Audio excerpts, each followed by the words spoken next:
सूत जी महाराज कहने लगे, हे शिष्यों,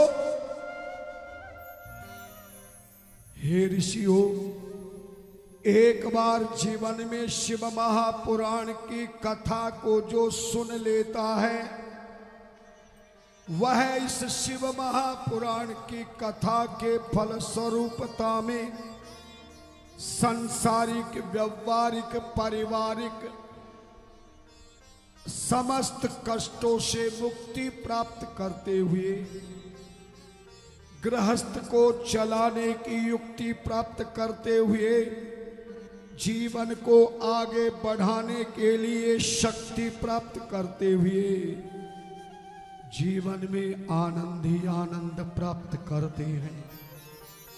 हे ऋषियों, मैंने तुम्हें देवराज बिंदुक और चंचला की कलयुग की कथा को सुनाकर समझा दिया है कि इस कथा के श्रवण करने वाले पापी से पापी व्यक्ति भी जीवन में एक बार शिव पुराण को चाहे टीवी के माध्यम से, मोबाइल के माध्यम से, सत्संग भवन में बैठकर, पंडाल में बैठकर, सुबह शाम जब भी समय मिले कथा का श्रवण कर लेता है तो हर कामना पूर्ण होती है।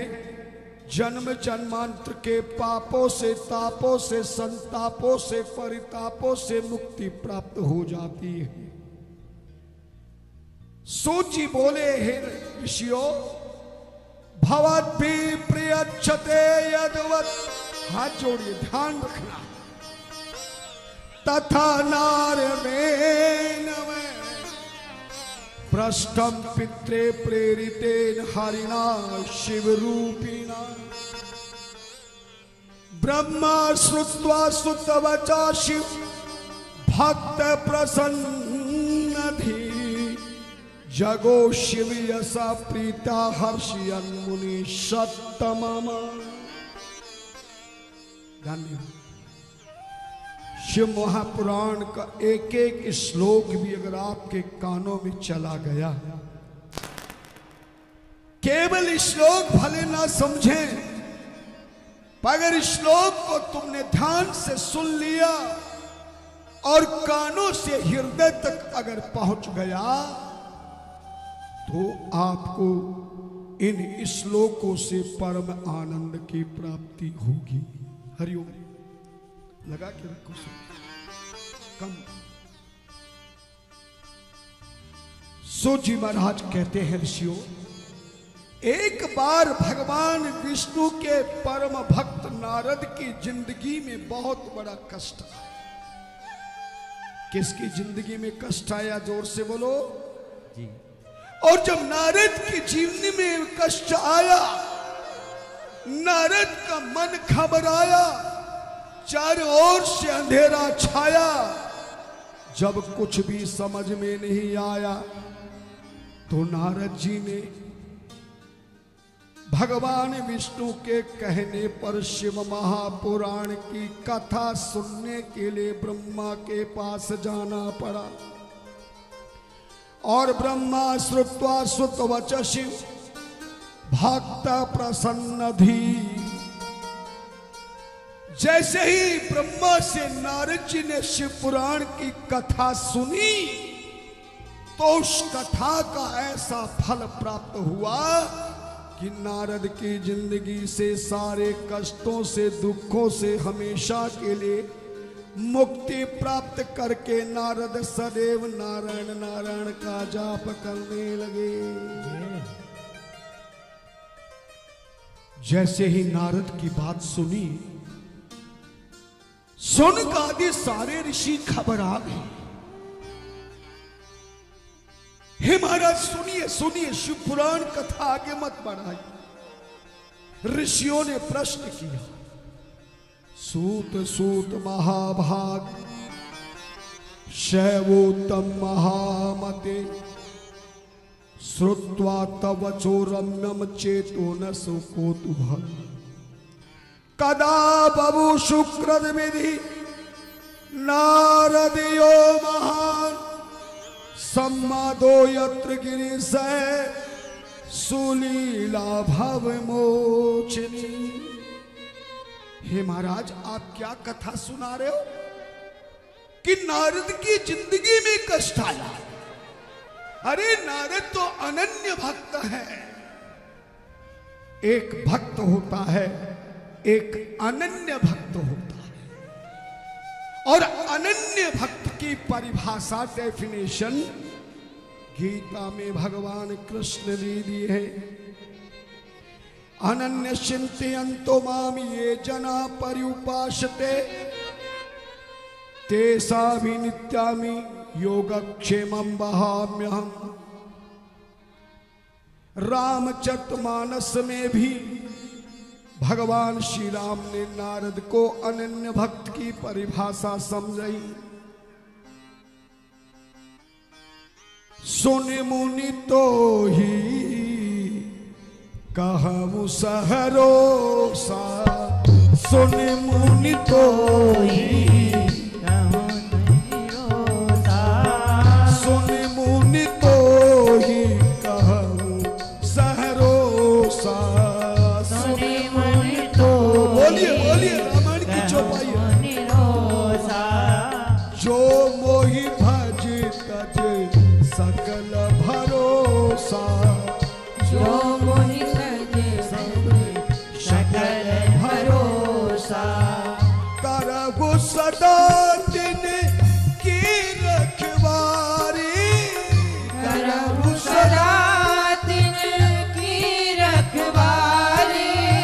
जिमि बालक राखेहु महतारी, जिमि बालक राखेहु महतारी। सुन मुनि तो ही कहूँ सहरोसा, सुन मुनि तो ही कहूँ सहरोसा।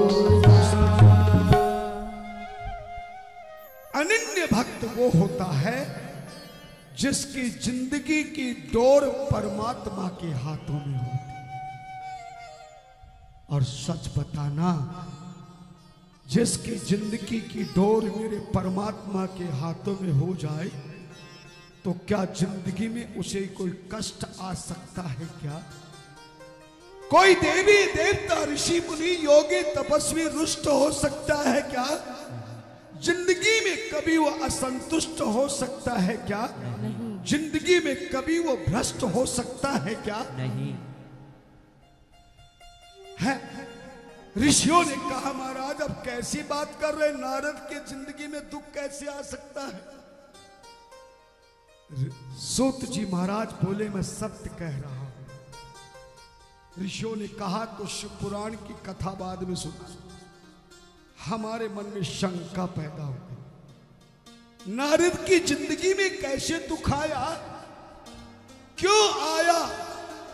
और शिव महापुराण की कथा सुनने के लिए नारद को ब्रह्मा के पास क्यों भेजा?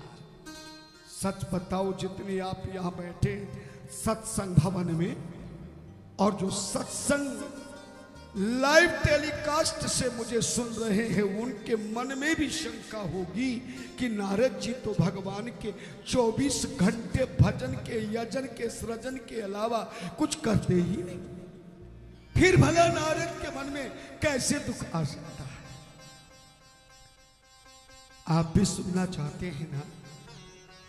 नारद की कथा को सुनाने से पहले एक बात और बता देता हूं। चाहे श्री राम कथा को प्रारंभ करूं, चाहे श्रीमद् भागवत महापुराण को प्रारंभ करो, और चाहे शिव महापुराण को प्रारंभ करो, जब जब भी कोई कथा प्रारंभ होती है तो सबसे पहले नारद की कथा सुनाई जाती है।